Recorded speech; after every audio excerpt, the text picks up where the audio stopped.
Le jour de mes noces, mon propre fils et ma bru ont humilié mon nouvel époux devant une assemblée de 400 personnes. Ils ont affirmé que cet homme n'était pas un beau-père, mais un déchet. La famille de ma belle-fille riait aux éclats, tandis que je sentais le sol se dérober sous mes pieds. Tremblante de rage, je me suis levée et j'ai mis tout le monde à la porte.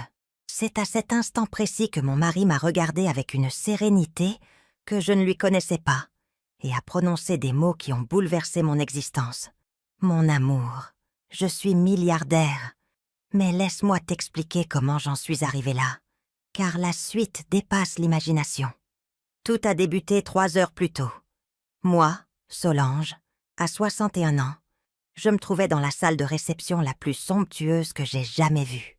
400 invités occupaient la téléchaise habillés de velours ivoire. Les tables scintillaient, avec leurs nappes en soie crème, et des compositions florales blanches et or dignes des plus grands magazines parisiens. J'avais engagé les meilleurs musiciens, un traiteur de renom, le tout financé par les économies d'une vie entière. Je voulais que ce jour soit irréprochable, car après 15 années de veuvage, de solitude et de nuits à pleurer en silence, j'avais enfin retrouvé l'amour. Étienne se tenait à mes côtés, devant l'autel, dans son costume gris modeste mais impeccable, ses cheveux argentés soigneusement coiffés, ses mains marquées par des années de labeur honnête. Il n'était pas riche, ne possédait pas de berline allemande, vivait dans un petit 2 pièces d'un quartier populaire, mais quand il me regardait, je me sentais la femme la plus précieuse de l'univers. C'était tout ce qui comptait. C'est alors que j'ai perçu le premier rire, fort, moqueur, venimeux. Il provenait du 3e rang, là où trônait mon fils Thibaut, accompagné de sa femme Bérengère. À 38 ans, il portait un costume sur mesure à plus de 3 000 €, une Rolex au poignet, et m'avait toujours fait comprendre que l'argent était la valeur suprême. Bérengère était pire. Cette femme de 35 ans, moulée dans une robe rouge sang trop serrée, avec ses longs ongles noirs et son air hautain, faisait de ma vie un enfer depuis qu'elle avait épousé mon fils.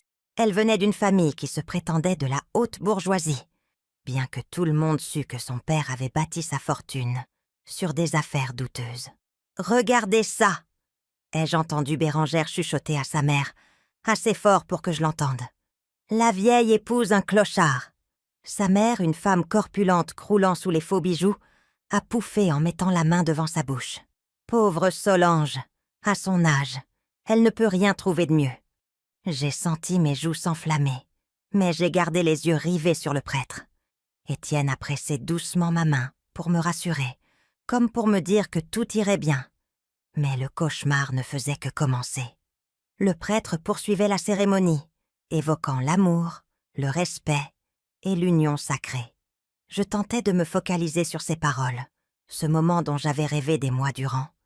Mais les gloussements étouffés et les remarques cruelles fusaient depuis les rangs de ma propre famille. « Tu as vu ces chaussures ?» a murmuré une cousine de Bérengère. « On dirait qu'il les a trouvées, aux puces de Saint-Ouen.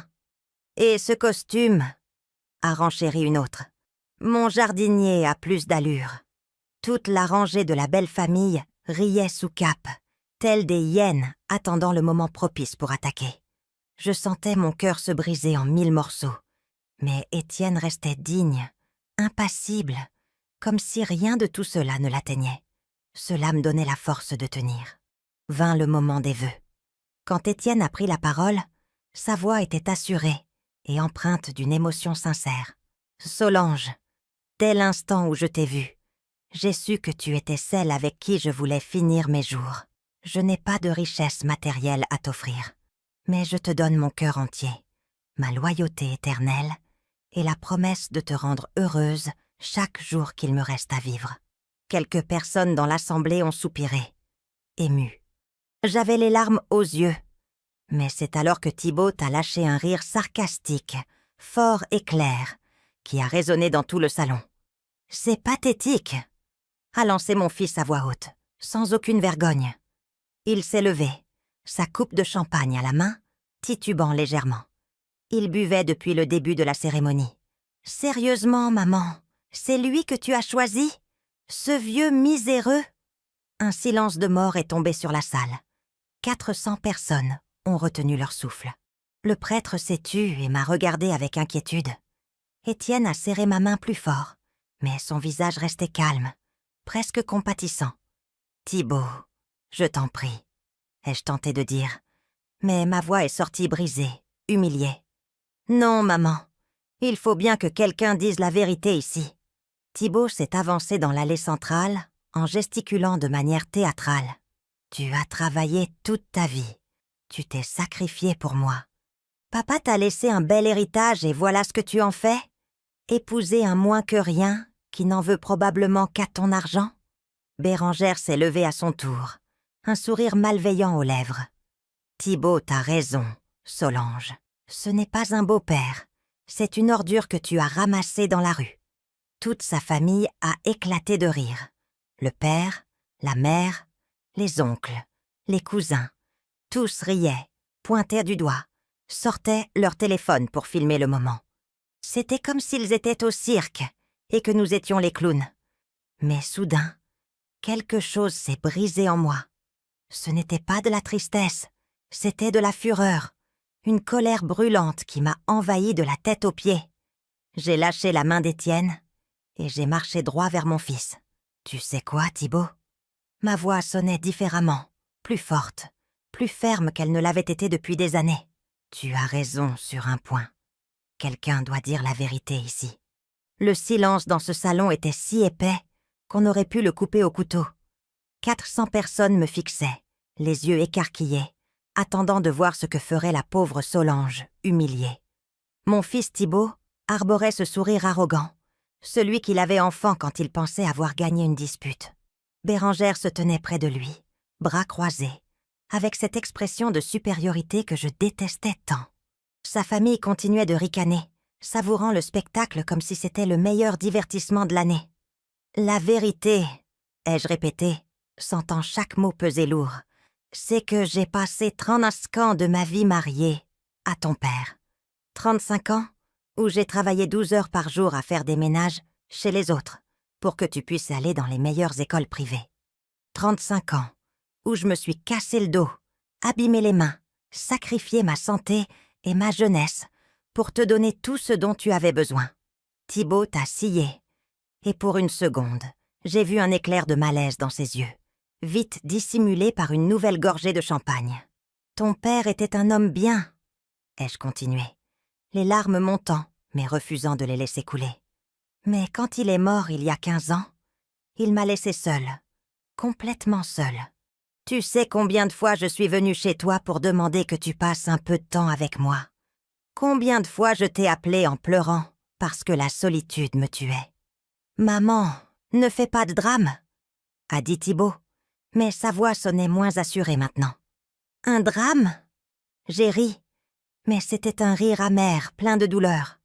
Un drame, c'est être seule à chaque Noël parce que tu étais trop occupée avec la famille de Bérengère. Un drame, c'est passer mes anniversaires de 61, 60, 59 ans complètement seule, parce que tu ne daignais même pas m'envoyer un SMS. Des murmures ont commencé à parcourir l'assemblée. Je voyais des visages désapprobateurs se tourner vers mon fils. Mais Bérengère n'allait pas se taire. « Oh, s'il te plaît !» a-t-elle craché en faisant un pas en avant, ses talons claquant sur le marbre. « Toujours la victime, hein, Solange? Toujours à se plaindre, toujours à réclamer de l'attention. Tu sais que Thibaut a sa propre vie. Il ne peut pas te materner comme si tu étais une enfant. »« Me materner ?» ai-je murmuré, sentant une fissure s'ouvrir en moi. « Je n'ai pas demandé qu'on me materne.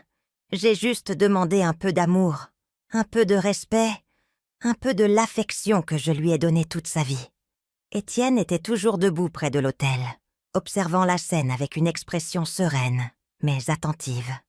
Il n'intervenait pas. Il ne m'arrêtait pas. Il était simplement là, me donnant l'espace nécessaire pour dire ce que j'avais gardé en moi durant tant d'années. Et maintenant ma voix tremblait, mais elle restait forte. Et maintenant que j'ai enfin trouvé quelqu'un qui me fait me sentir vivante à nouveau, quelqu'un qui me traite avec dignité et respect, tu viens le détruire? Toi, mon propre fils, tu viens m'humilier devant tout le monde. Parce que ce type est un chasseur de dot, a crié Thibaut, pointant Étienne avec mépris. Regardez-le bien. Il s'habille comme un vagabond. Il vit dans un taudis, n'a probablement même pas de compte en banque. Et je suis censé être heureux que ma mère épouse ça? La famille de Bérengère a applaudi et crié son soutien. « Exactement !» a hurlé le père de Bérengère, un homme ventripotent à la moustache graisseuse qui empestait toujours le tabac froid. « Ce vieux grigou ne veut que le fric de ta mère. C'est évident. Tu devrais remercier Thibaut de se soucier de toi, » a ajouté la mère de Bérengère en agitant ses multiples bracelets dorés de manière ostentatoire. « Il ne fait que protéger ton patrimoine. » Mon patrimoine. Les mots sont sortis de ma bouche comme du venin. Depuis quand tu t'intéresses à mon patrimoine, Thibaut? Depuis quand tu t'intéresses à autre chose qu'à ton propre profit? C'est injuste, a-t-il protesté, mais son visage devenait cramoisi. Ce n'est pas injuste. Laisse-moi te dire ce qui n'est pas juste. Ce n'est pas juste quand j'ai eu besoin de 1 000 € pour une opération il y a 3 ans et que tu m'as dit que tu n'avais pas d'argent, mais que 2 semaines plus tard, tu t'achetais cette Rolex que tu portes. Ce n'est pas juste quand je t'ai demandé de me prêter 5 000 € pour réparer ma toiture et que tu m'as fait signer une reconnaissance de dette avec intérêt comme si j'étais une étrangère. Ce n'est pas juste que chaque fois que j'ai demandé de l'aide, tu m'aies traité comme un fardeau, comme une charge. Les murmures dans le public sont devenus plus forts. Je pouvais voir certaines personnes hocher la tête. D'autres regardaient Thibaut, avec des yeux critiques. Mes amies, les quelques-unes que j'avais invitées, avaient les larmes aux yeux. Chantal, ma meilleure amie depuis 30 ans, pleurait ouvertement. Mais Bérengère n'avait pas fini. Cette femme ne savait jamais quand se taire. « Tu sais ce qui se passe vraiment ici, Solange ?» a-t-elle dit en marchant vers moi avec cette attitude de supériorité qui me faisait bouillir le sang. « Tu es désespérée, tu es vieille, tu es seule, et tu as sauté sur le premier homme qui t'a prêté attention. C'est pathétique, c'est honteux, et franchement, toute ma famille est ici comme témoin de la pire décision que tu aies prise de ta vie. » Toute sa famille a rugi d'approbation. Les cousins, les oncles, même les amis qu'ils avaient amenés, tous riaient, tous se moquaient. Certains filmaient avec leur téléphone, capturant chaque seconde de mon humiliation pour la partager ensuite sur leurs réseaux sociaux. Je pouvais imaginer les titres « Vieille folle épouse un mendiant » ou « Le mariage le plus pathétique de l'année ». J'ai senti que quelque chose en moi basculait définitivement. Ce n'était pas de la tristesse, ce n'était pas de la douleur, c'était de la détermination. Une force que je ne me connaissais pas. Je me suis retournée et j'ai marché vers Étienne, qui se tenait toujours près de l'autel, avec ce calme inexplicable. Je lui ai pris la main et je l'ai regardé dans les yeux. « Es-tu sûre de vouloir m'épouser ?» lui ai-je demandé à voix basse. « Parce que ma famille est un désastre et qu'ils ne méritent clairement pas d'être là. » Étienne a souri. C'était un petit sourire. Mais il y avait quelque chose dedans. Quelque chose que je n'arrivais pas à déchiffrer. « Solange, mon amour, je n'ai jamais été aussi sûre de quelque chose de ma vie. Et tu as raison. Il y a des gens ici qui ne méritent pas d'assister à ce moment. » Je me suis retournée vers les 400 invités. La plupart étaient dans des gens bien, de vrais amis, des collègues, des voisins qui m'appréciaient. Mais il y avait un groupe spécifique qui avait transformé le jour le plus important de ma vie en cauchemar. « Thibaut !» ai-je dit, et ma voix a résonné dans tout le salon, avec une autorité que je n'avais jamais utilisée avec mon fils. « Toi, Bérengère et toute sa famille. Dehors, sortez de mon mariage, sortez de ma vie. » Le silence qui a suivi fut assourdissant. Thibault m'a regardé comme si je l'avais giflé. « Quoi ?» a-t-il bégayé. « Maman, tu ne peux pas être sérieuse. Je n'ai jamais été aussi sérieuse de ma vie. Je veux que vous partiez, maintenant. » Bérengère a lâché un rire hystérique. « Tu nous mets à la porte? Nous, ta propre famille? »« Pas ma famille, » ai-je répondu avec froideur. « Toi et tes parasites, oui. Vous avez 5 minutes pour quitter ce salon, ou j'appelle la sécurité. » Thibault me regardait comme s'il ne pouvait pas croire ce qu'il entendait. Son visage est passé du choc à l'indignation en quelques secondes. « Tu me vires de ton mariage? À moi? Ton fils unique? » ?»« Oui, » ai-je répondu sans vaciller une seconde. « Je te vire, toi, ta femme, et toute cette famille de vipères que tu as amenée avec toi. » Bérengère a fait un pas en avant, son index pointé vers moi de manière menaçante. Ses ongles noirs ressemblaient à des griffes prêtes à attaquer. « Tu ne peux pas faire ça, vieille stupide. Tu n'as aucun droit. »« J'ai tous les droits du monde. C'est mon mariage. J'ai payé chaque centime de cet événement. J'ai loué ce salon, j'ai payé le repas, les musiciens, et j'ai tout le droit de décider qui reste et qui part.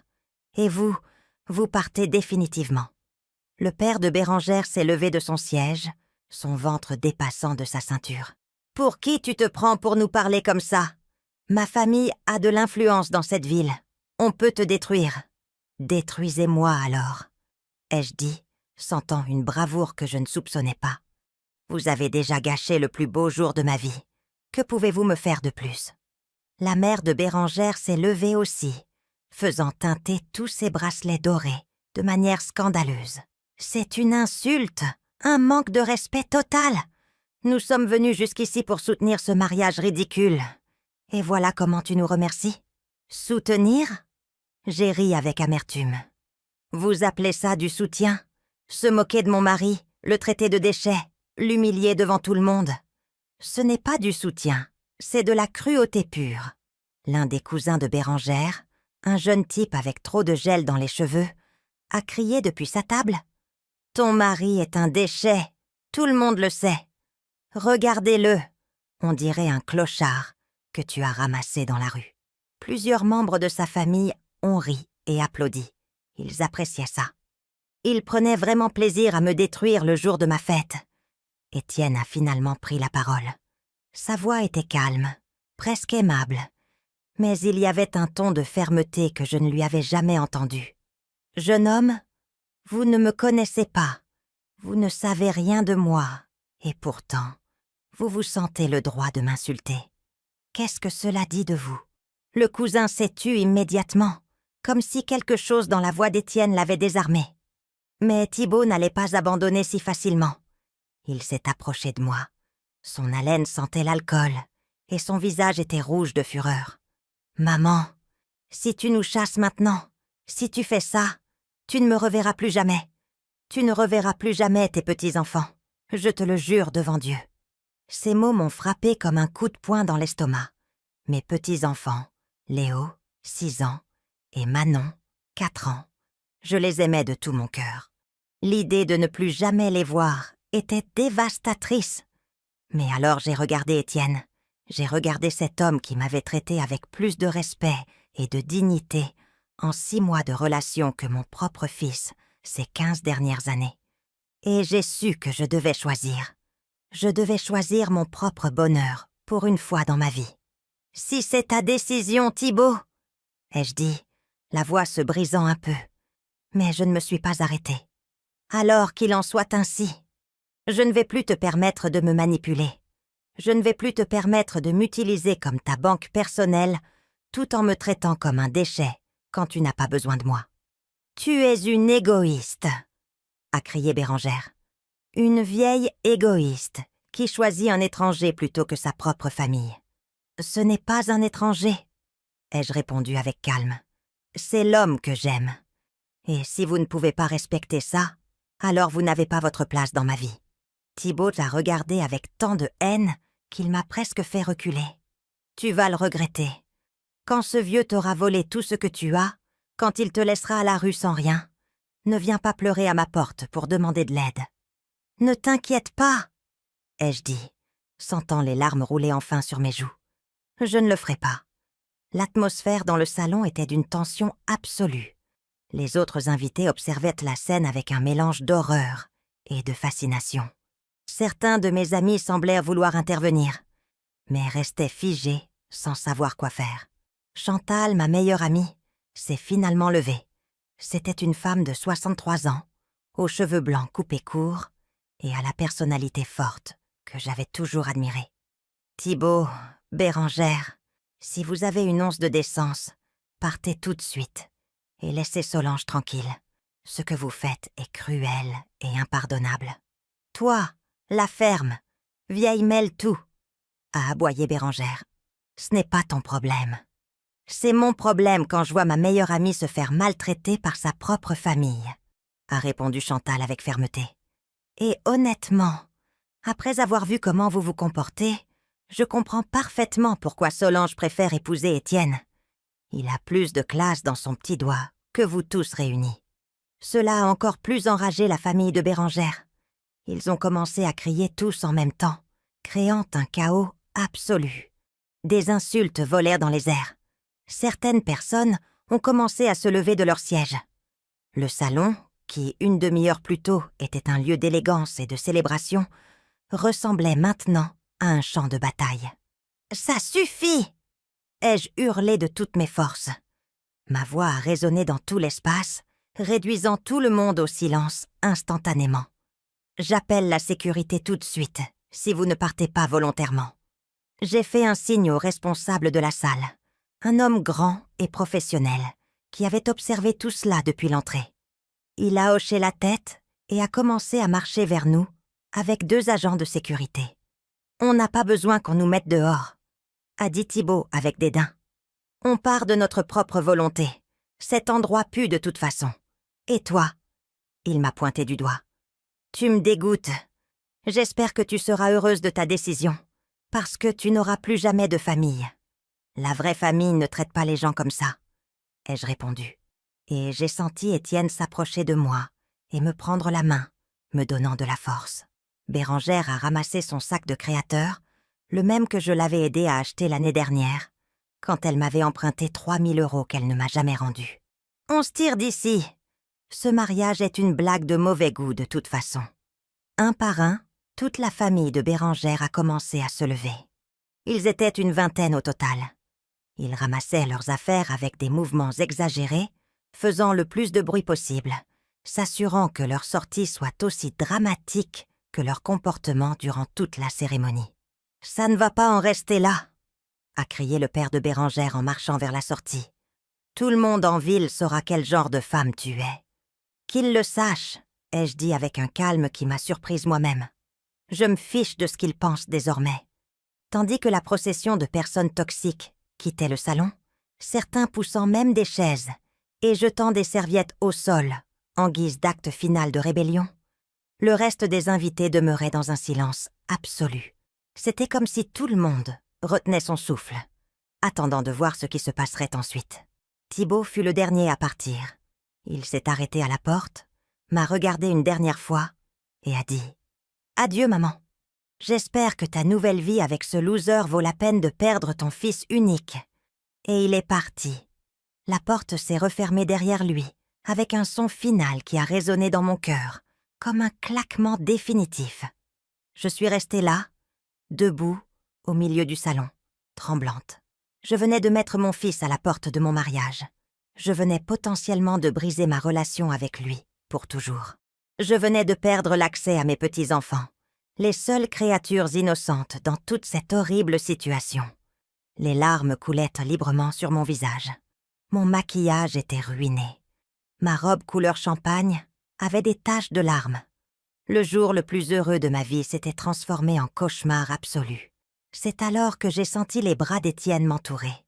Il m'a serré avec tant de tendresse, tant de force, que pour un instant j'ai senti que tout irait bien. « Je suis tellement désolée, mon amour », ai-je chuchoté contre sa poitrine. « J'ai tout gâché. J'ai ruiné notre mariage. »« Tu n'as rien ruiné, » a-t-il dit doucement en caressant mes cheveux. « Tu as fait ce qu'il fallait. Tu as été courageuse. Et je suis très fière de toi. » Nous sommes restés ainsi un moment, enlacés au milieu du chaos qui restait. Les autres invités ont commencé à applaudir lentement. D'abord Chantal, puis d'autres amis, jusqu'à ce que tout le salon applaudisse. Ce n'était pas un applaudissement de célébration, c'était un applaudissement de soutien, de solidarité. Étienne s'est séparé doucement de moi et m'a pris les mains. Il m'a regardé dans les yeux, avec une intensité que je n'avais jamais vue auparavant. « Solange, mon amour », Il y a quelque chose que je dois te dire. Quoi? Ai-je demandé en essuyant mes larmes. Il a pris une profonde inspiration, comme s'il était sur le point de révéler quelque chose d'important. Je ne suis pas celui que tu crois. Mon cœur s'est arrêté une seconde. Que voulait-il dire? Après tout ce qui venait de se passer, lui aussi avait un secret? Étienne, qu'est-ce que tu dis? Ma voix tremblait. Il a souri, mais c'était un sourire étrange, triste et heureux à la fois. Mon amour, je suis milliardaire. Je l'ai regardé comme s'il avait parlé une autre langue. Les mots étaient sortis de sa bouche, avaient atteint mes oreilles, mais mon cerveau refusait de les traiter. « Qu'est-ce que tu as dit? Je suis milliardaire, Solange, » a répété Étienne avec un calme absolu. « Je possède plus de 2 milliards d'euros d'actifs, des propriétés dans 12 pays, des entreprises, des investissements, tout. » J'ai senti mes jambes se dérober. Chantal a couru vers moi et m'a soutenue par le bras. « Solange, respire, respire, mon ami. » Mais je ne pouvais pas respirer, je ne pouvais pas penser. Tout ce qui s'était passé dans la dernière heure, l'humiliation, la douleur, chasser mon propre fils. Et maintenant ça. Je ne comprends pas. Je ne comprends rien. Tu vis dans un petit appartement. Tu conduis une vieille voiture. Tes vêtements. Tout est un choix conscient, a dit Étienne. Et sa voix était si douce qu'elle m'a donné envie de pleurer à nouveau. Après la mort de ma première femme il y a 8 ans, après avoir vu comment tous ceux qui m'entouraient ne voulaient que mon argent, j'ai décidé de vivre simplement. Je voulais trouver quelqu'un qui m'aimerait pour qui je suis, pas pour ce que je possède. Le salon était dans un silence complet. Tout le monde écoutait chaque mot avec une attention absolue. C'était plus dramatique que n'importe quel feuilleton télévisé. « C'est pour ça que tu portes ces vêtements, » ai-je murmuré, commençant à comprendre. « C'est pour ça que tu vis là-bas. C'est pour ça que tu ne m'as jamais laissé payer quand on sortait. »« Exactement, » a-t-il acquiescé. « Et j'ai trouvé exactement ce que je cherchais. Je t'ai trouvé, toi, Solange, une femme authentique, au bon cœur, qui m'a traité avec respect et tendresse, même quand elle pensait que je n'avais rien à offrir, à part mon amour. » Les larmes sont revenues dans mes yeux, mais cette fois, elles étaient différentes. Ce n'étaient là pas des larmes de douleur ou d'humiliation. C'étaient des larmes de quelque chose que je ne pouvais pas encore nommer.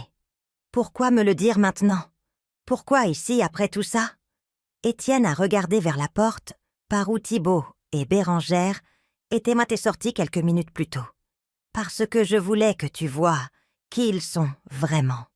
Je voulais que tu vois leur vrai caractère quand ils pensaient que je n'étais rien.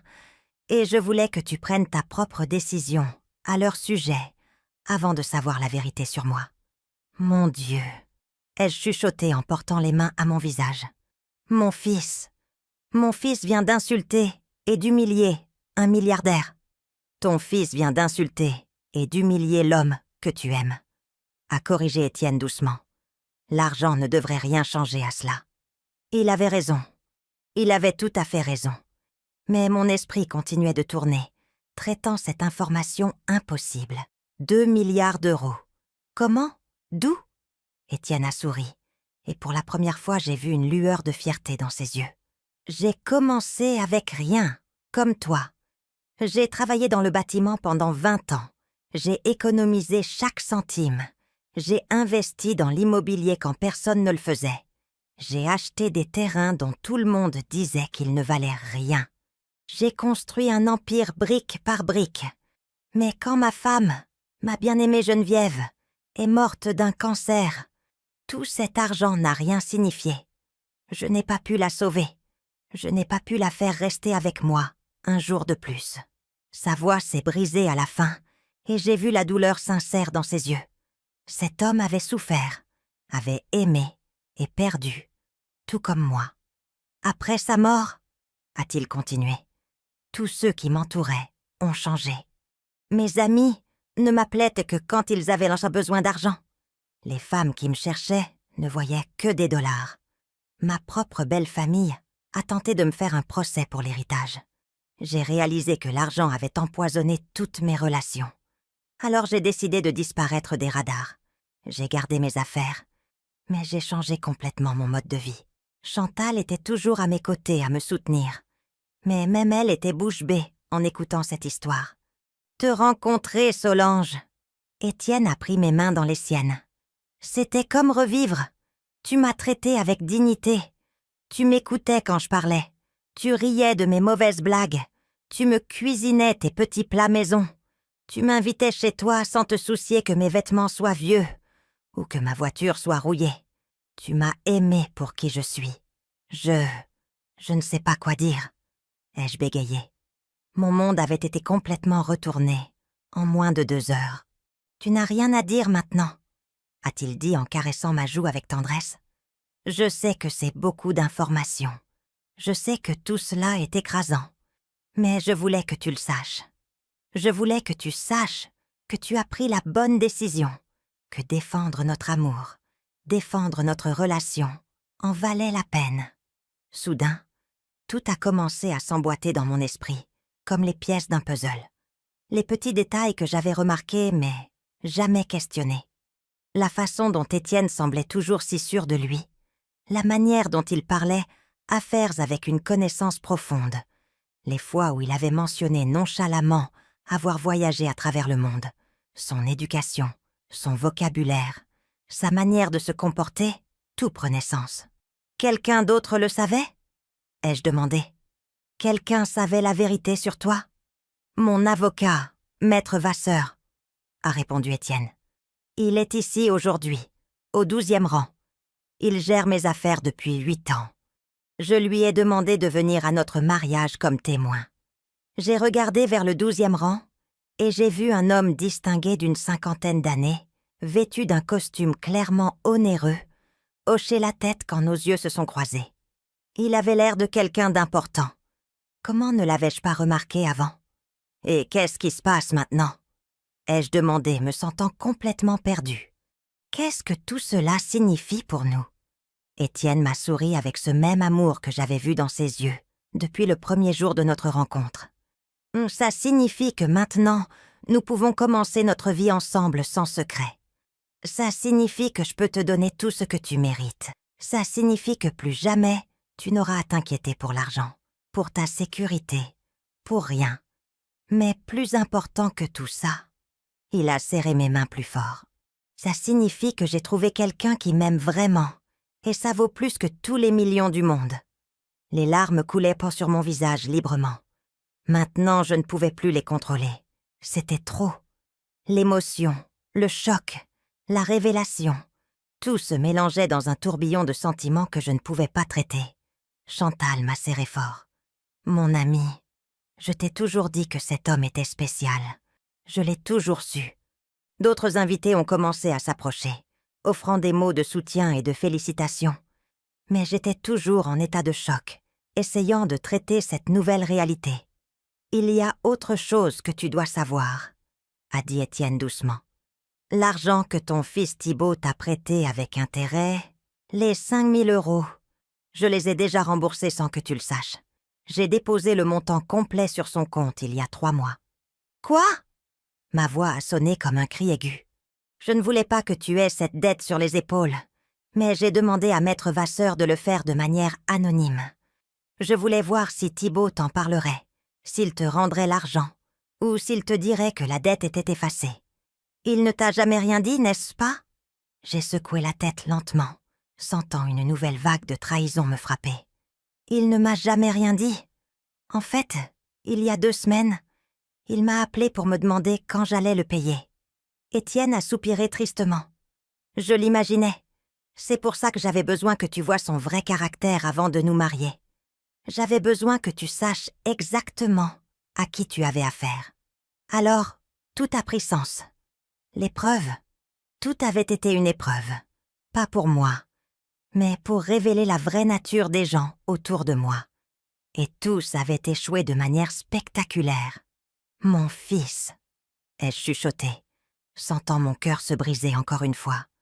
Mon propre fils m'arnaquait. Je suis vraiment désolée, mon amour, a dit Étienne en m'embrassant. Je sais que ça fait mal, je sais que c'est dévastateur, mais il valait mieux que tu le saches maintenant, plutôt que de continuer à vivre dans l'ignorance. Il avait raison. Bien sûr qu'il avait raison. Mais cela ne rendait pas la douleur moins vive.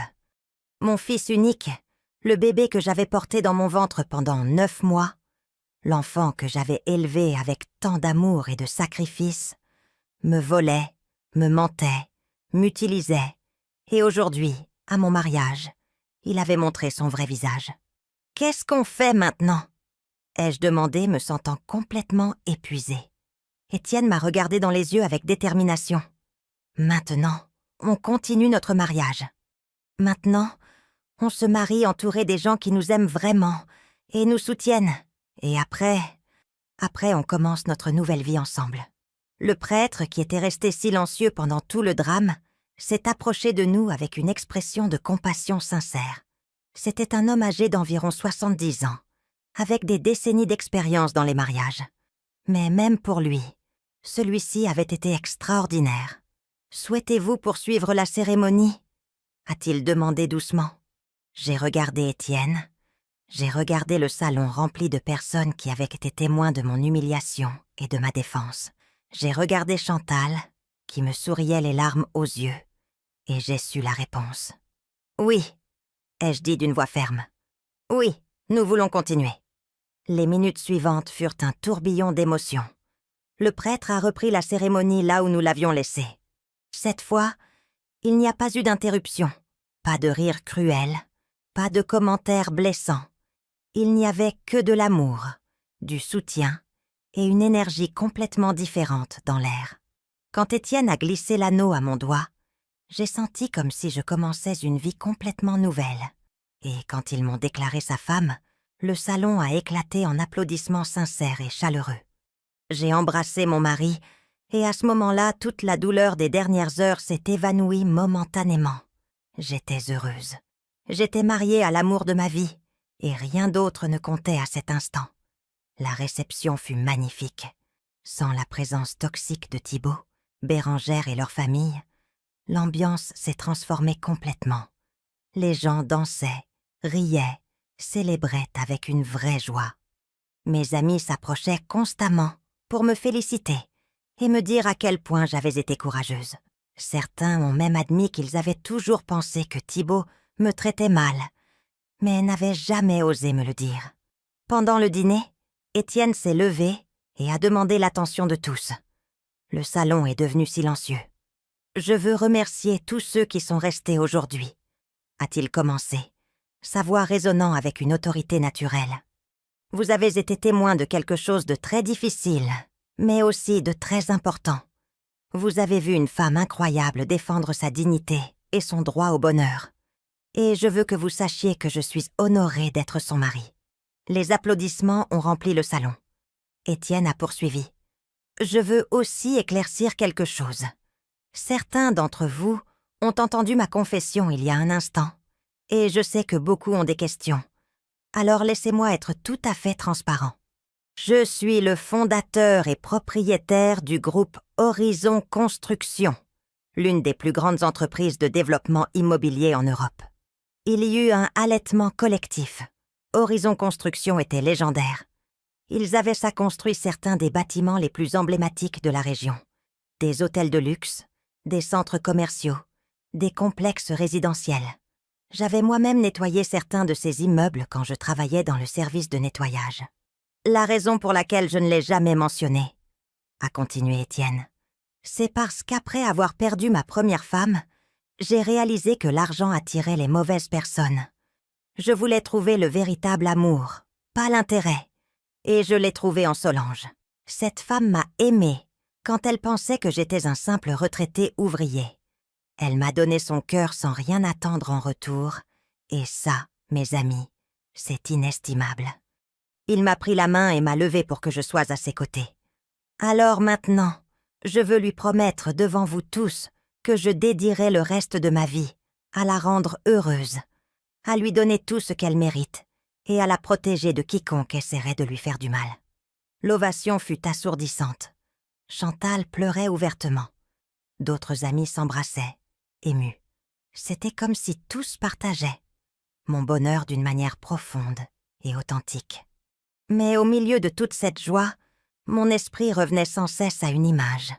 Le visage de Thibaut quand il est sorti du salon. La rage, le mépris, la certitude absolue que je commettais la plus grande erreur de ma vie. Et je me demandais ce qu'il pensait maintenant. Avait-il entendu les rumeurs sur qui était vraiment Étienne? Savait-il déjà qu'il avait insulté et humilié un milliardaire? Comme si Étienne pouvait lire dans mes pensées. Il s'est penché vers moi pendant la danse et a chuchoté. « Je sais que tu penses à lui. C'est normal. C'est ton fils. Je ne peux pas m'en empêcher. » Ai-je admis. Malgré tout ce qu'il a fait, il reste mon fils. Et ça me fait mal. Ça me fait très mal. Je sais, mon amour. Et je ne m'attends pas à ce que ça change du jour au lendemain. Mais je veux que tu saches quelque chose. Le fait qu'il soit ton fils ne lui donne pas le droit de te maltraiter. L'amour familial ne devrait pas inclure l'abus, la manipulation ou l'humiliation. Il avait raison, je le savais dans mon cœur, mais le cœur d'une mère est compliqué. On peut savoir que son enfant nous a blessés profondément et l'aimer quand même. On peut reconnaître sa toxicité et qu'il nous manque malgré tout. C'est une contradiction douloureuse que seules les mères comprennent complètement. La fête a continué jusqu'aux petites heures de la nuit. Nous avons dansé, mangé du gâteau, trinqué avec du champagne, qui coûtait plus que ce que je gagnais en un mois quand je faisais des ménages. Tout était surréaliste. Ce matin, je m'étais réveillée en tant que Solange, la femme de 61 ans qui avait travaillé dur toute sa vie pour survivre. Maintenant, j'allais me coucher, en tant que Solange, l'épouse d'un milliardaire. Quand finalement nous nous sommes retirés dans la suite nuptiale qu'Étienne avait réservée à l'hôtel le plus luxueux de la ville, je me suis sentie submergée partout. La chambre était plus grande que mon appartement entier. Elle avait des baies vitrées du sol au plafond, avec vue sur toute la ville illuminée. Un lit immense, avec des draps qui coûtaient probablement des milliers d'euros. Une salle de bain en marbre, avec une baignoire qui ressemblait à une petite piscine. « Ça va ?» a demandé Étienne en enlevant sa veste. Je me suis assise au bord du lit, portant toujours ma robe couleur champagne. Honnêtement, je ne sais pas. J'ai l'impression d'être dans un rêve, ou peut-être dans un cauchemar, ou dans les deux en même temps. Étienne s'est assis à côté de moi et m'a pris la main. Je sais que c'est beaucoup à assimiler. Tout a changé en quelques heures. Mais je veux que tu saches quelque chose de très important, Solange. Rien n'a changé entre nous. Je reste le même homme que tu as rencontré il y a 6 mois. Le même homme qui est tombé amoureux de ton rire, de ta bonté, de ta force. L'argent, c'est juste de l'argent. Ça ne définit pas qui je suis, mais ça change tout, ai-je murmuré. Ça change absolument tout. Ça n'est pas obligé, a-t-il insisté. On peut continuer à vivre simplement si c'est ce que tu veux, ou on peut profiter de certains conforts. Tu décides. C'est notre vie maintenant, notre décision. Je l'ai regardé dans les yeux, et j'ai vu la même tendresse que j'avais toujours vue, la même gentillesse, le même amour. Et j'ai réalisé qu'il avait raison. L'argent ne l'avait pas changé. Il était toujours Étienne, mon Étienne. Je veux te demander quelque chose, ai-je dit après un moment de silence. Pourquoi moi, de toutes les femmes que tu aurais pu choisir? Pourquoi as-tu choisi une veuve de 61 ans, avec un fils à problème et une vie compliquée? Étienne a souri, et c'était ce sourire qui faisait fondre mon cœur. Tu te souviens du jour où on s'est rencontrés? J'ai hoché la tête. C'était au marché local. J'achetais des légumes en essayant de trouver les moins chers. Il était dans la même allée, et nos caddies s'étaient heurtés accidentellement. Tu t'es excusé genre 5 fois. S'est souvenu Étienne avec un sourire. Et puis, quand tu as vu qu'une tomate était tombée de mon caddie et avait roulé sous un étal, tu t'es agenouillé pour la ramasser. Tu t'es agenouillé avec ton mauvais genou qui te fait toujours souffrir pour ramasser ma tomate. Et quand tu me l'as rendue et que je t'ai remercié, tu m'as souri avec tant de chaleur, tant de gentillesse authentique, que j'ai su à ce moment-là que tu étais spécial. Je ne me souvenais pas de ce détail de la tomate. C'était un geste si petit, si insignifiant. Après, a-t-il continué, on a commencé à se croiser régulièrement au marché. toujours le jeudi matin. Et à chaque fois que je te voyais, j'apprenais quelque chose de nouveau sur toi. Ta patience avec les vendeurs, ta générosité avec les enfants, la façon dont tu saluais tout le monde avec respect, peu importe qui ils étaient. J'ai vu ton âme, Solange, et j'en suis tombé amoureux. Les larmes ont recommencé à couler sur mes joues. On aurait dit que je n'avais pas arrêté de pleurer de la journée. « Alors oui, » a dit Étienne en essuyant mes larmes avec ses pouces. « De toutes les femmes que j'aurais pu choisir, je t'ai choisi toi. Parce que tu es vraie, parce que tu es bonne, parce que tu me fais me sentir vivant à nouveau. » Nous nous sommes embrassés, et dans ce baiser, il y avait une promesse d'avenir, ensemble, peu importe les défis à venir. Mais même dans ce moment parfait, dans cette chambre luxueuse, avec mon nouveau mari à mes côtés, une partie de moi ne pouvait s'empêcher de penser à Thibaut, à comment il réagirait quand il apprendrait toute la vérité, si un jour nous pourrions réparer notre relation, et si je voulais vraiment essayer, après tout ce qu'il avait fait. Je me suis réveillée le lendemain matin dans ce lit immense, enveloppé dans des draps qui ressemblaient à des nuages. Pendant un instant, j'ai cru que tout avait été un rêve. Le mariage, l'humiliation, la révélation d'Étienne. Mais alors j'ai tourné la tête et je l'ai vu là, dormant paisiblement, à côté de moi. Et j'ai su que tout était réel, tout était arrivé. Ma vie avait changé pour toujours, en l'espace de 24 heures.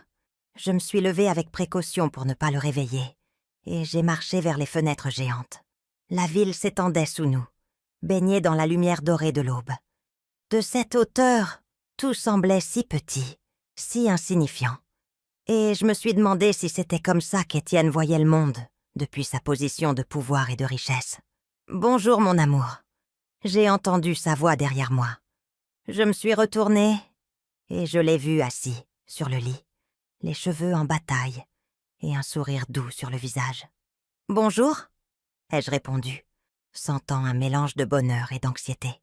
Je ne pouvais plus dormir. C'est compréhensible. Hier a été une journée intense. Il s'est levé et a marché vers moi, m'enveloppant dans un câlin par derrière. « À quoi penses-tu ?»« À tout, » ai-je admis. « À Thibaut, à ce qui s'est passé, à ce qui vient maintenant. » Étienne a embrassé ma tête doucement. « J'ai quelque chose à te montrer.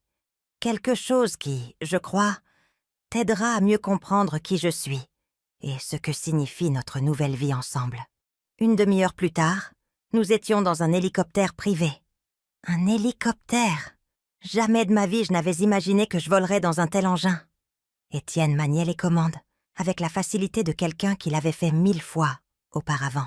« J'ai appris à piloter il y a 20 ans, » m'a-t-il expliqué quand il a vu ma tête de surprise. « C'est utile pour les affaires, et en plus ça me donne de la liberté. » Nous avons survolé la ville, et Étienne a commencé à pointer différents bâtiments. « Cet hôtel là-bas, le Grand Plaza, c'est à moi. Je l'ai construit il y a 15 ans. Il a 400 chambres, et c'est l'un des plus grands succès de la région. » Il a pointé un autre côté.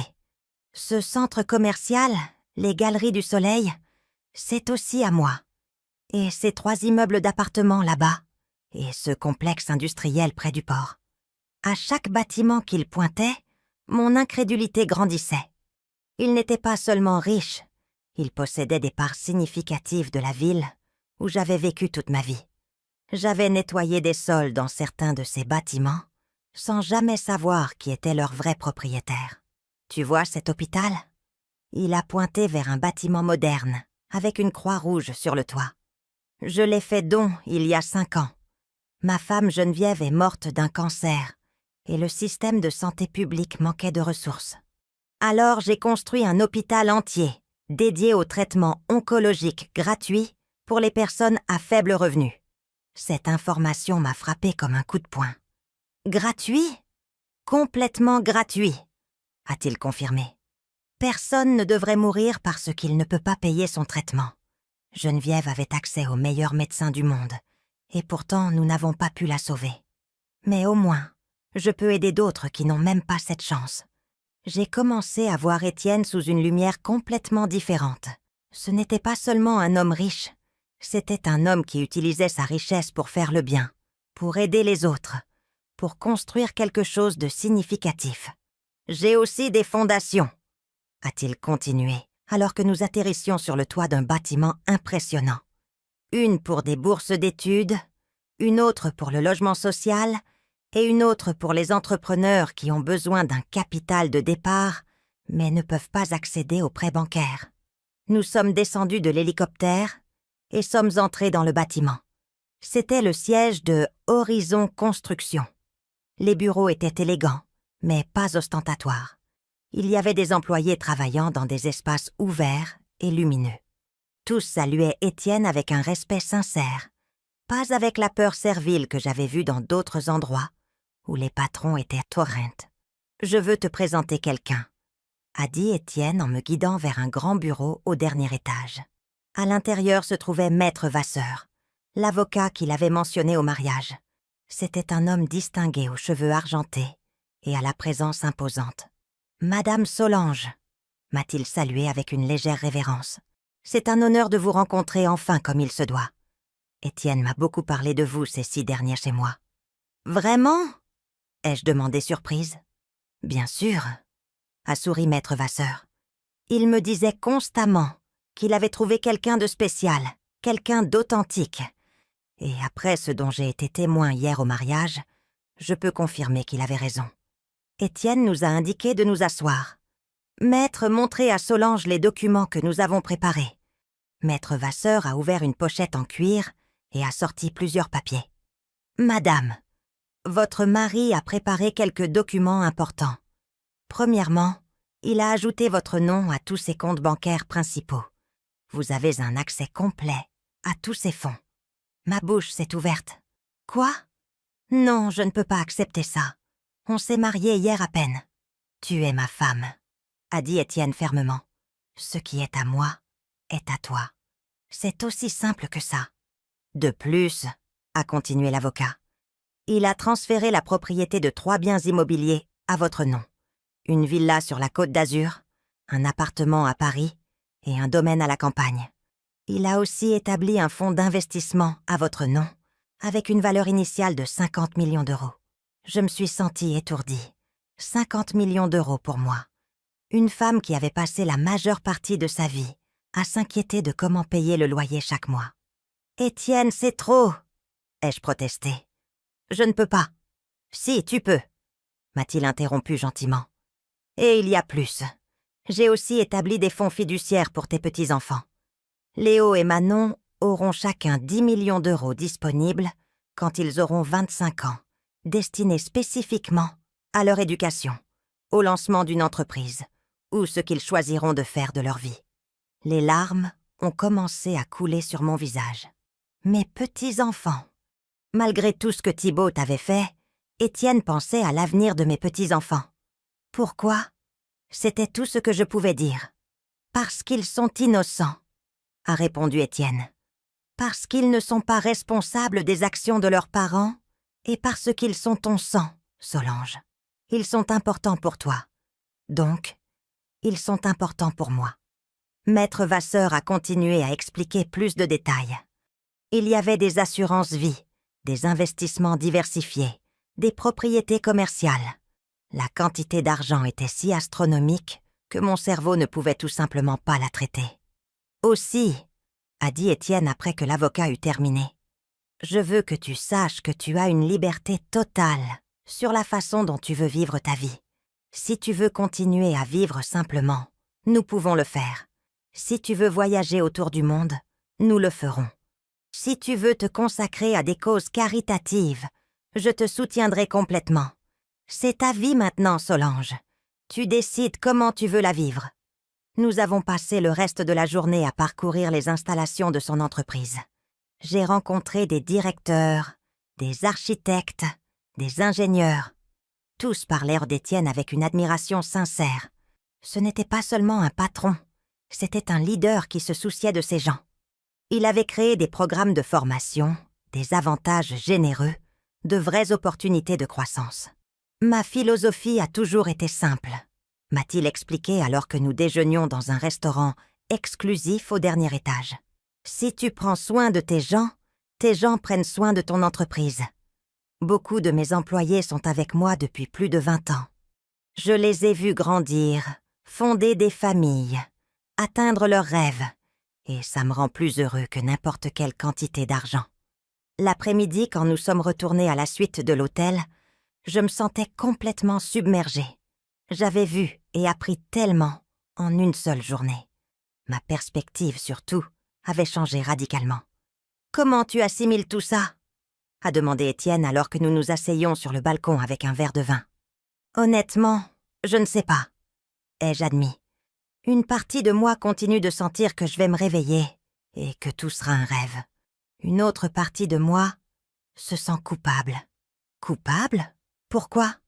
Parce que pendant que je luttais pour survivre en nettoyant des sols dans des immeubles qui étaient à toi, tu avais tout ce pouvoir, toute cette richesse.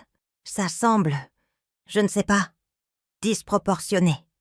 Étienne a hoché la tête pensivement. Je comprends ce sentiment. L'inégalité dans le monde est brutale et injuste. C'est pour ça que je fais ce que je fais. Les fondations, l'hôpital, les logements sociaux. J'essaie d'utiliser mon privilège pour créer des opportunités pour les autres. Mais tu as raison, ce ne sera jamais assez. Je ne pourrai jamais compenser complètement l'injustice du système. « Et Thibaut ?» ai-je demandé finalement, exprimant la question qui avait tourné dans mon esprit toute la journée. « Qu'est-ce qui se passe avec lui ?» Étienne a soupiré. « Maître Vasseur a surveillé la situation. Apparemment, ton fils et Bérengère ont de sérieux problèmes financiers. Ils ont vécu au-dessus de leurs moyens pendant des années. Ils ont des dettes massives. Et maintenant, après ce qui s'est passé hier, certains de leurs partenaires commerciaux prennent leur distance. « Comment tu sais tout ça ?» ai-je demandé surprise. « Parce que j'ai demandé une enquête, » a admis Étienne. Pas pour leur faire du mal, mais pour comprendre la situation complète. Et ce qu'on a découvert est inquiétant. Solange, ton fils est au bord de la faillite personnelle. Il doit de l'argent à beaucoup de gens dangereux. J'ai senti mon estomac se tordre. À quel point la situation est grave ? Très grave. Il doit près de 2 millions d'euros entre les prêts bancaires, les cartes de crédit et des investissements ratés. Et certains de ses créanciers ne sont pas exactement patients ou légaux. Mon cœur a sombré. Malgré tout ce que Thibaut m'avait fait, il restait mon fils. L'idée qu'il soit en danger me terrifiait. « Des millions d'euros !» ai-je répété, sentant la panique commencer à s'emparer de moi. « Comment est-ce possible qu'ils doivent autant d'argent ?» Étienne m'a pris la main. « Selon l'enquête, Thibaut a investi dans plusieurs affaires frauduleuses. Il a acheté des actions de sociétés fantômes. Il a emprunté de l'argent à des taux usuraires pour maintenir son train de vie luxueux. Et Bérengère n'a pas aidé. Elle dépense comme si l'argent était illimité. Sacs de créateurs, bijoux, voyages, tout sur des cartes de crédit qui sont déjà au plafond. J'ai porté les mains à mon visage. Mon Dieu. Et moi ici avec accès à des millions, pendant que mon fils coule sous les dettes. Solange, regarde-moi. Étienne a relevé mon menton doucement pour que nos yeux se croisent. Ton fils t'a humilié publiquement, t'a traité de choses horribles, a gâché le jour le plus important de ta vie, et il l'a fait quand il pensait que je n'avais rien à t'offrir. Tu crois vraiment qu'il mérite ta compassion après ça ? C'est mon fils, ai-je chuchoté, les larmes commençant à couler à nouveau. Je sais qu'il m'a traité horriblement. Je sais qu'il a été cruel, mais il reste mon fils, Étienne. Je ne peux pas simplement éteindre ses sentiments. Étienne a hoché la tête avec compréhension. Je sais, et je ne te demande pas de le faire. Mais tu dois comprendre quelque chose. Si tu lui donnes de l'argent maintenant, si tu sauves Thibaut de cette situation, il n'apprendra jamais. Il n'affrontera jamais les conséquences de ses actes. Et plus important, il ne valorisera jamais vraiment ton sacrifice. Mais tu as dit que certains de ses créanciers sont dangereux. Et s'ils lui font du mal ? Et s'ils s'en prennent à Bérengère ou pire, à mes petits-enfants ? Les enfants sont en sécurité, a assuré Étienne. Maître Vasseur s'en est déjà occupé. Nous avons engagé une sécurité discrète pour les surveiller. Personne ne touchera à Léo ou Manon, je te le promets. » Cette information m'a donné un peu de soulagement, mais le nœud dans mon estomac ne disparaissait pas. « Et Thibaut, tu le surveilles aussi ?»« Oui. Et c'est là que les choses deviennent intéressantes. » Étienne s'est adossé à sa chaise. Son expression est devenue plus sérieuse. « Il y a 3 jours, Thibaut a découvert qui je suis vraiment. Un de ses associés lui a montré un article de Forbes, où j'apparais dans la liste des hommes les plus riches. Mon cœur s'est arrêté. Et qu'est-ce qu'il a fait? Au début, il n'y a pas cru. Il a pensé que c'était une coïncidence de nom. Mais ensuite, il a cherché des photos et m'a reconnu. Depuis ce moment, il a essayé de me contacter 12 fois. Appels, messages, emails, tous via les canaux officiels de mon entreprise. Et toi, qu'est-ce que tu as fait? Rien. J'ai ignoré chaque tentative, mais l'avocat a gardé tous les messages. Tu veux entendre ce qu'il disait? Je n'étais pas sûre de vouloir savoir, mais j'ai hoché la tête quand même. Étienne a sorti son téléphone et a commencé à lire. Premier message. Monsieur Étienne Delacroix. Je regrette beaucoup le malentendu au mariage. Je ne savais pas qui vous étiez. S'il vous plaît, laissez-moi m'expliquer. Il a fait une pause et m'a regardé.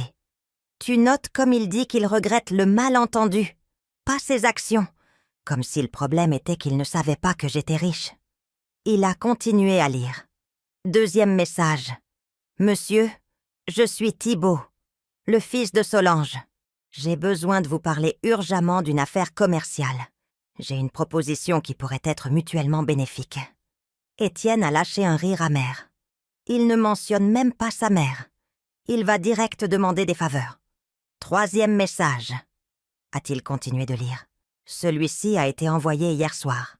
Monsieur Delacroix, je traverse une situation financière compliquée. En tant que fils de votre épouse, j'espérais que nous pourrions parler en famille. Je suis sûre que nous pouvons arriver à un accord qui bénéficie à tous, spécialement à maman. J'ai eu la nausée. Il utilise mon nom pour te manipuler. Exactement. Et il y a plus. Message numéro 7. Monsieur, je sais que j'ai commis des erreurs au mariage. J'étais ivre et je ne pensais pas clairement. Mais je suis le fils unique de Solange. Les petits-enfants qu'elle adore sont mes enfants. Voulez-vous vraiment briser cette relation familiale?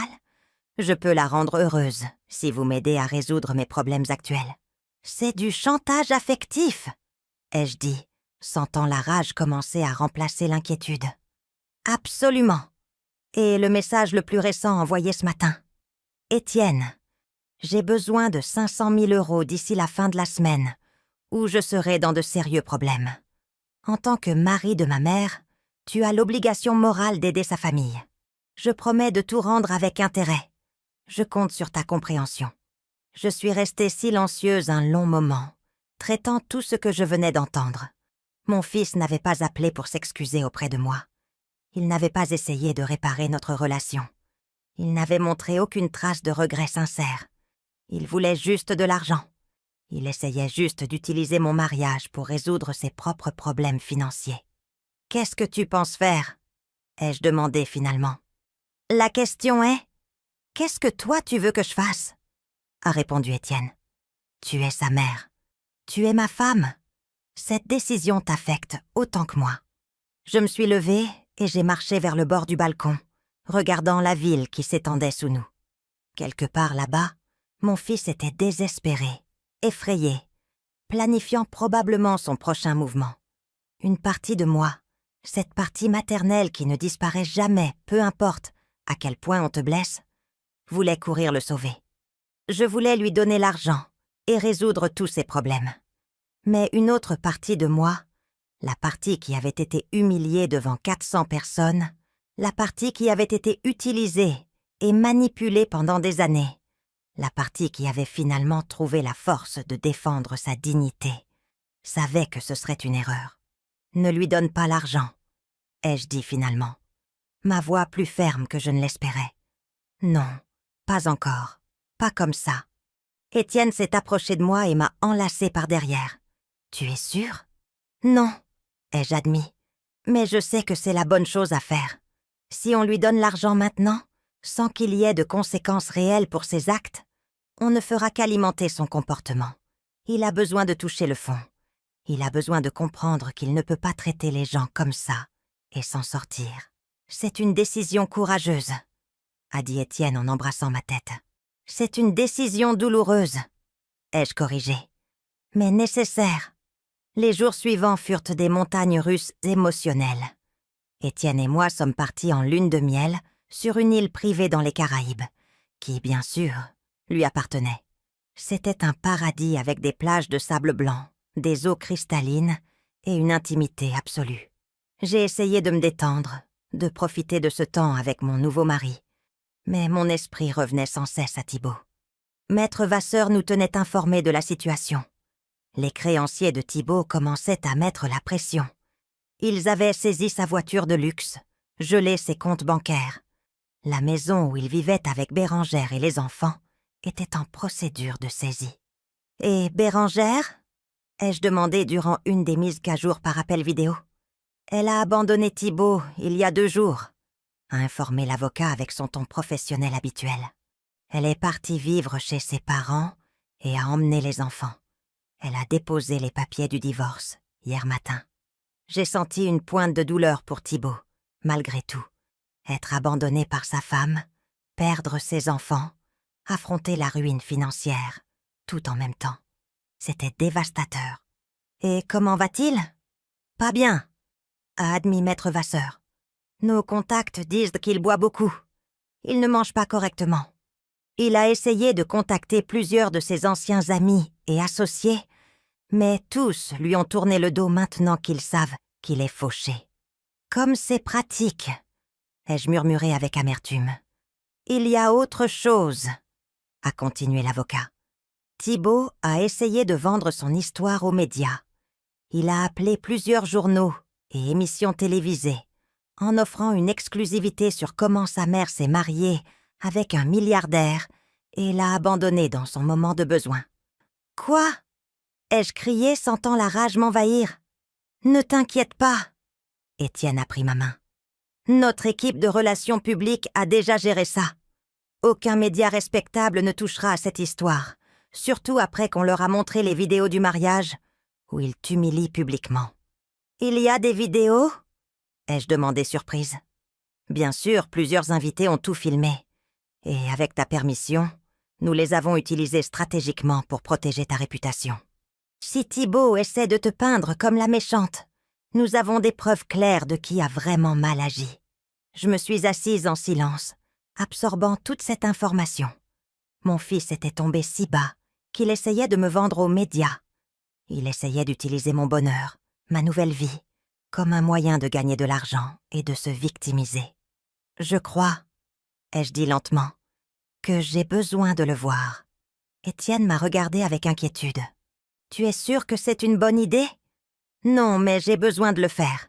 J'ai besoin de le regarder dans les yeux et de lui dire exactement ce que je ressens.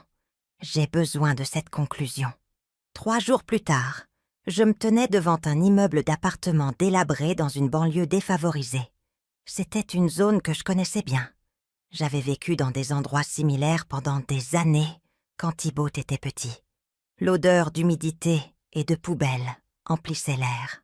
Les murs étaient recouverts de graffitis et les escaliers craquaient dangereusement sous mes pieds, tandis que je montais au 3e étage.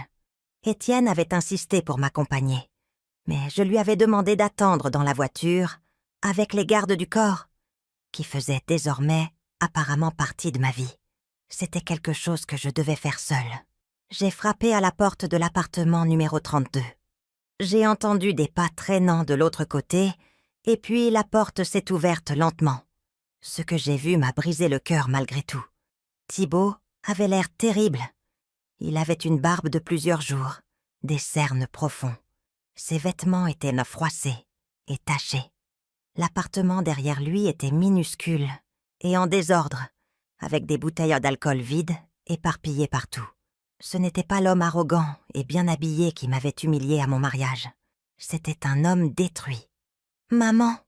Sa voix est sortie comme un murmure brisé. Ses yeux se sont remplis de larmes immédiatement. « Maman, tu es venue !» Je suis venue, ai-je dit, maintenant ma distance sur le seuil de la porte.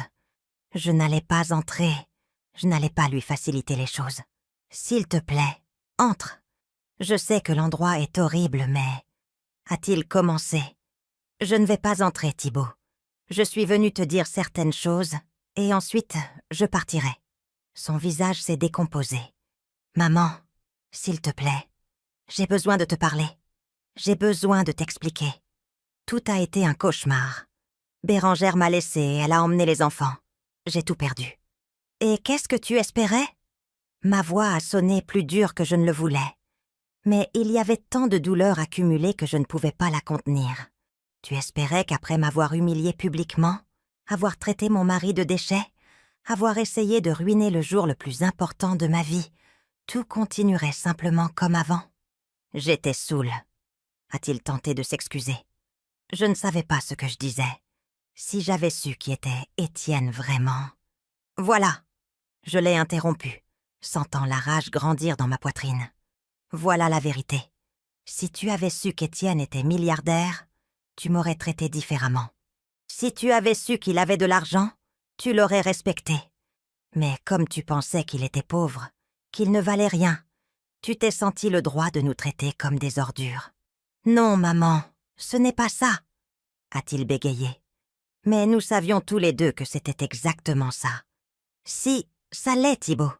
Et ça me dit tout ce que j'ai besoin de savoir sur qui tu es, vraiment. Tu ne m'aimais pas, moi. Tu ne respectais pas mon bonheur. Seul l'argent t'importait. Seul t'importait comment mon mariage t'affectait, toi. S'il te plaît. Ses larmes coulaient librement maintenant. S'il te plaît, maman. Je suis désolée. Je suis tellement désolée. J'ai commis une erreur terrible. J'étais jaloux. J'avais peur de te perdre. Et j'ai réagi de la pire manière possible. Jaloux? Ai-je répété avec incrédulité. Tu m'as laissé seule pendant 15 ans et tu étais jaloux? Tu as ignoré mes appels, mes supplications pour passer du temps ensemble, et tu étais jaloux? Tu m'as traité comme une banque personnelle, et tu étais jaloux? Tu as raison, a-t-il sangloté. Tu as toute la raison. J'ai été un fils horrible, le pire fils qu'on puisse avoir. Mais je paie pour ça maintenant. Je perds tout. J'ai déjà tout perdu. Et la seule chose qui me reste, c'est toi, maman. Tu es la seule chose qui me reste dans ce monde. Tu m'as perdu aussi, ai-je dit. Et les mots sont sortis avec une douleur profonde qui me traversait la poitrine. Tu m'as perdu le jour où tu as décidé que ton orgueil et ton matérialisme étaient plus importants que ta mère. Non, a-t-il gémi en tombant à genoux. Ne dis pas ça, s'il te plaît. Ne dis pas ça. Je donnerai n'importe quoi pour arranger ça. N'importe quoi. N'importe quoi? Ai-je demandé en croisant les bras. Alors pourquoi tous tes messages à Étienne étaient-ce pour demander de l'argent? Pourquoi pas un seul de ces messages n'était une excuse sincère pour moi? Pourquoi as-tu essayé de vendre notre histoire aux médias? Son visage est devenu pâle. Comment tu sais ça? Je sais tout, Thibaut. Je sais pour tes dettes. Je sais pour les usuriers illégaux. Je sais que Bérangère t'a quitté. Je sais que tu as essayé d'utiliser mon mariage pour te sortir de tes problèmes. Je sais tout. Il est resté silencieux, toujours à genoux sur le sol sale de cet appartement misérable. Je suis désespérée, maman. J'ai besoin de 500 000 € pour vendredi. Ou des gens très méchants vont me faire du mal. Des gens qui ne plaisantent pas. Ils m'ont déjà menacé 2 fois. Et tu es venu vers moi, ai-je dit avec un calme que je ne ressentais pas. Pas parce que tu m'aimes, pas parce que tu valorises notre relation, mais parce que tu as besoin d'argent. Non, ce n'est pas que pour l'argent. Tu me manques, maman. Ça me manque de t'avoir dans ma vie. Qu'est-ce qui te manque, Thibaut? Avoir quelqu'un que tu peux manipuler? Avoir une banque personnelle qui ne disait jamais non? Avoir quelqu'un qui nettoyait tes désastres sans se plaindre? Ma mère me manque, a-t-il chuchoté. Et il y avait quelque chose de sincère dans sa voix qui a failli me faire flancher. La façon dont tu prenais soin de moi quand j'étais petit me manque. Comment tu étais toujours là pour moi. Comment je me sentais en sécurité et aimée. Cet enfant n'existe plus. Ai-je dit, sentant les larmes commencer à piquer mes yeux. Il est devenu un homme qui valorise l'argent plus que les personnes.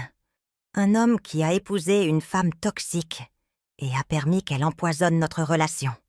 Un homme qui m'a utilisé pendant des années et ensuite m'a humilié quand j'ai enfin trouvé le bonheur. « Je peux changer », a-t-il supplié.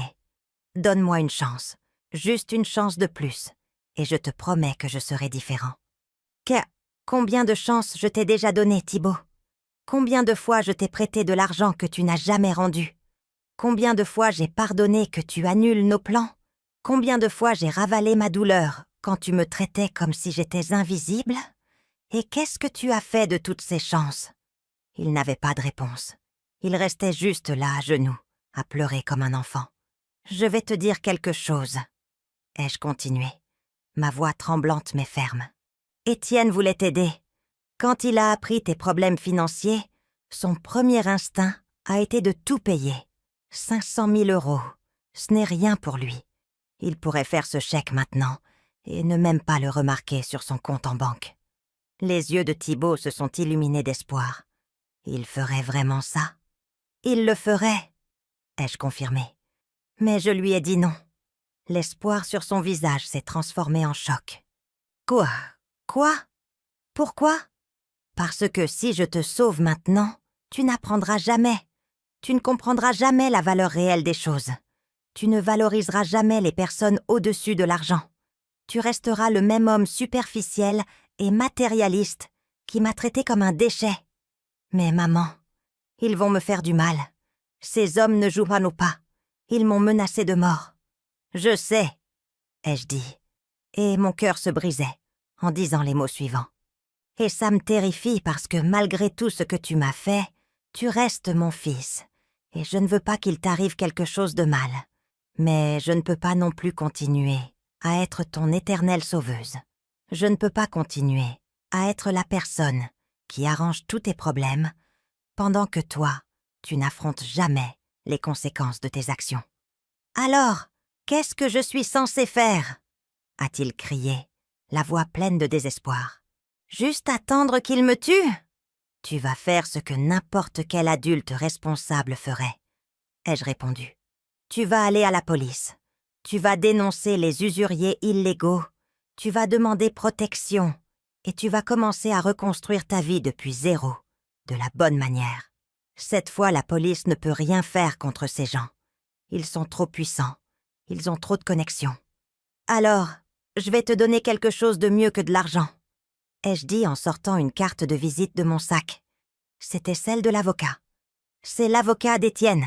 C'est l'un des meilleurs du pays. Appelle-le. Il se chargera de ta situation juridique, te protégera des usuriers et t'aidera à te déclarer en faillite personnelle de manière ordonnée. Thibault a pris la carte avec des mains tremblantes. Et après? Après que tu sois en sécurité, tu reviendras dans ma vie. Ça dépend de toi, ai-je répondu. Ça dépend de si tu changes vraiment, de si tu apprends de ça, de si tu peux redevenir l'homme que je sais que tu peux être, l'homme que j'ai élevé. Et mes enfants, je peux au moins les voir? Ils peuvent connaître leur grand-mère à nouveau? Cette question m'a frappée avec force. Léo et Manon. Ils m'avaient trop manqué chaque jour depuis le mariage. Je parlerai à Bérangère, ai-je promis. Mais elle ne me doit rien. Si elle décide qu'elle ne veut pas que je voie les enfants pour l'instant, je devrais respecter cette décision. Elle te déteste, a dit Thibault amèrement. Elle dit que tout ça est ta faute, que si tu ne t'étais pas marié avec ce vieux, rien de tout ça ne serait arrivé. Bien sûr qu'elle le dit. Ai-je répondu sans être surprise. Parce qu'assumer la responsabilité signifierait admettre que son style de vie insoutenable a contribué à cette situation. Je me suis retournée pour partir, mais... Alors Thibault m'a appelée une dernière fois. « Maman, attends. Dis-moi juste une chose. Tu pourras me pardonner un jour ?» Je me suis arrêtée dans le couloir et je l'ai regardé par-dessus mon épaule. « Je ne sais pas, Thibault. Honnêtement, je ne sais pas. Mais je peux te dire ça. Je veux pouvoir le faire. Je veux croire que mon fils est encore là-dedans, sous tout cet orgueil et ce matérialisme. Alors prouve-le-moi. Prouve-moi que tu en vaux la peine. 6 mois plus tard, j'étais assise sur la terrasse de notre nouvelle maison. Une villa magnifique avec vue sur l'océan, qu'Étienne avait conçue spécifiquement selon mes goûts. La brise marine caressait mon visage, tandis que je buvais mon café matinal et observais les vagues se briser contre la plage privée. C'était une vie que je n'avais jamais imaginée pour moi, et pourtant, j'étais là, à la vivre. Mon téléphone a sonné. C'était Chantal, mon amie. « Solange, allume les infos. Chaîne 7, vite. » Le cœur battant, j'ai allumé la télévision. Ce que j'ai vu m'a coupé le souffle. C'était Thibaut, mais pas l'homme détruit que j'avais vu 6 mois auparavant. Il était dans un costume simple mais digne, debout face à un groupe de jeunes dans ce qui semblait être un centre communautaire. « Il y a 1 an, » disait Thibault à la caméra, « j'ai tout perdu. J'ai perdu ma maison, mon mariage, mon argent. Mais le pire de tout, j'ai perdu ma dignité et j'ai failli perdre ma mère. Aujourd'hui, je suis ici pour raconter mon histoire à ces jeunes, pas pour qu'ils me plaignent, mais pour qu'ils apprennent de mes erreurs. » La journaliste lui a posé des questions sur sa chute et sa récupération. Thibault a parlé ouvertement de ses dettes, de comment il avait vécu au-dessus de ses moyens, de comment il avait valorisé les choses matérielles au-dessus des personnes qu'il aimait. « Ma mère », a-t-il dit, et sa voix s'est brisée un peu. Elle m'a donné la leçon la plus dure, mais la plus importante de ma vie. Elle m'a laissé tomber, elle m'a laissé affronter les conséquences de mes actions. Et au début, je l'ai haïe pour ça. Mais maintenant, je comprends que c'était le plus grand acte d'amour qu'elle pouvait me donner. Étienne est apparu derrière moi et a posé une main sur mon épaule. « Ça va, mon amour ?» « Je ne sais pas. » ai-je chuchoté sans pouvoir détacher les yeux de l'écran. Le reportage a continué, montrant comment Thibault avait déclaré faillite avec l'aide de Maître Vasseur, comment il avait trouvé du travail dans une entreprise de construction, commençant tout en bas comme assistant. Ils ont montré son petit appartement, mais propre et rangé. Ils ont montré comment maintenant il donnait des conférences dans les écoles et centres communautaires sur l'éducation financière et les conséquences du matérialisme. « Et votre relation avec votre mère ?» a demandé la journaliste. Thibault a baissé le regard. « On travaille là-dessus doucement. Elle m'a donné son numéro il y a 3 mois et on se parle 1 fois par semaine. Ce sont des conversations difficiles. Il y a beaucoup de douleurs à guérir.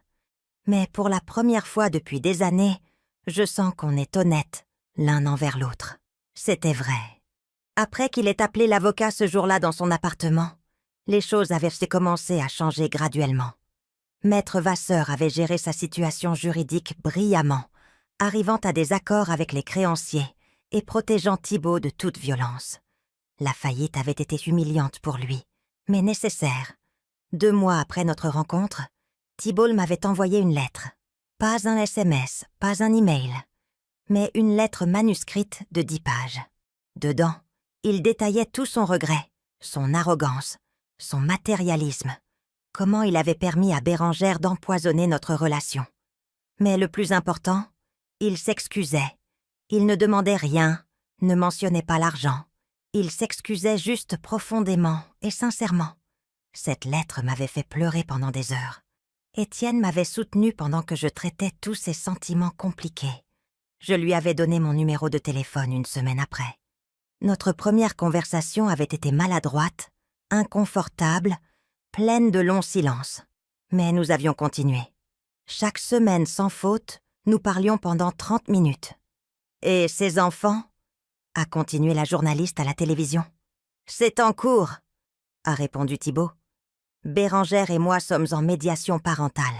C'est quelque chose que j'ai suggéré parce que je veux que mes enfants aient des parents fonctionnels, même si nous ne sommes pas ensemble. Y a-t-il un message que vous voulez donner aux personnes qui traversent des situations similaires ?» Thibault a regardé directement la caméra. « Oui, l'orgueil vous détruira si vous le laissez faire. Le matérialisme vous consumera. Et les personnes qui vous aiment vraiment, celles qui sont prêtes à vous laisser tomber pour que vous appreniez à vous relever, ce sont celles que vous devez valoriser plus que tout au monde. Je veux aussi dire quelque chose à ma mère si elle regarde ça. » Mon cœur s'est arrêté. Maman, a dit Thibaut les larmes aux yeux. Je sais que tu regardes probablement. Je veux que tu saches que chaque jour je travaille pour être l'homme que tu méritais comme fils. Chaque jour j'essaie d'être meilleur. Je ne m'attends pas à ce que tu me pardonnes demain, ni l'année prochaine, ni jamais si tu ne veux pas. Mais je veux que tu saches que je comprends maintenant. Je comprends tout. Et je t'aime. Je t'ai toujours aimé, même quand j'étais trop stupide et arrogant pour le montrer. Les larmes coulèrent sur mon visage sans contrôle. Étienne m'a serré fort. Le mois suivant, j'ai reçu une autre surprise. Maître Vasseur m'a appelé pour m'informer que Thibaut avait rendu l'argent qu'il me devait. Les 5 000 € qu'Étienne avait payés pour moi. Il a fait des heures supplémentaires pendant 4 mois pour réunir l'argent, a expliqué l'avocat. Ce soir-là, j'ai envoyé un SMS à Thibaut, pour la première fois. Juste 3 mots. Je suis fière de toi. Sa réponse est arrivée 20 minutes plus tard. Ça signifie plus pour moi que n'importe quelle quantité d'argent au monde. 2 semaines plus tard, nous nous sommes réunis dans un café neutre. C'était gênant au début. Il y avait tant à dire et à la fois rien à dire. Mais lentement, nous avons commencé à parler. « Tu aimerais qu'il voie les enfants à nouveau ?» ai-je demandé prudemment. Les yeux de Thibaut se sont illuminés. « Tu ferais vraiment ça? Ce sont mes petits-enfants, » ai-je dit simplement. Je n'ai jamais cessé de les aimer. Les retrouvailles avec Léo et Manon furent l'une des expériences les plus émouvantes de ma vie. Étienne a été merveilleux avec eux. Il leur a appris à nager dans notre piscine, leur a raconté des histoires, leur a montré que la richesse ne te rend pas meilleur que quiconque. Un jour, tandis que nous regardions les enfants jouer sur la plage, Thibaut m'a dit « Merci de ne pas m'avoir abandonné, maman. » « Les parents n'abandonnent jamais leurs enfants, » ai-je répondu. « Mais parfois, nous devons les laisser tomber pour qu'ils apprennent à voler. » Étienne et moi avons établi une fondation en l'honneur de sa première femme, Geneviève. La fondation Geneviève aidait des femmes âgées qui avaient été abandonnées par leur famille. C'était mon idée, née de ma propre expérience. Une nuit, exactement 1 an après notre mariage, Étienne et moi avons renouvelé nos vœux. Cette fois, c'était une petite cérémonie chez nous, seulement avec les personnes qui comptaient vraiment. Thibaut était là avec Léo et Manon. Quand est venu le moment des vœux, Étienne m'a pris les mains et a dit « Il y a 1 an, je t'ai promis un amour éternel, sans que tu saches qui j'étais vraiment. Aujourd'hui, je te le promets encore, maintenant que tu sais tout. » Après la cérémonie, Thibaut s'est approché d'Étienne. « Étienne, je ne vous ai jamais demandé pardon correctement. Vous êtes un homme bon, et ma mère a de la chance de vous avoir trouvé. » Étienne lui a tendu la main. « Le passé est le passé, Thibaut. Ce qui compte, c'est l'homme que tu es, aujourd'hui. » Ce soir-là, allongé dans les bras d'Étienne, j'ai réfléchi à tout ce qui s'était passé. 1 an auparavant, j'avais été humiliée le jour le plus important de ma vie, et maintenant, j'avais trouvé non seulement l'amour et la sécurité, mais aussi un but, de la dignité et une paix que je n'avais jamais connue avant. « À quoi penses-tu » a demandé Étienne. « Au fait que toute ma vie a changé pour toujours, » ai-je répondu, « et que je ne changerai rien de ce qui s'est passé. Pourquoi pas? Parce que ça m'a mené exactement là où j'avais besoin d'être. Ça m'a appris qui j'étais vraiment, ça m'a donné la force de me défendre, et ça m'a amené à toi. » Étienne m'a embrassé le front. « Tu es la femme la plus forte que je connaisse, Solange. »« Non, » l'ai-je corrigé doucement. « Je suis une femme qui a appris à être forte quand elle n'a pas eu d'autre choix, et ça fait toute la différence. »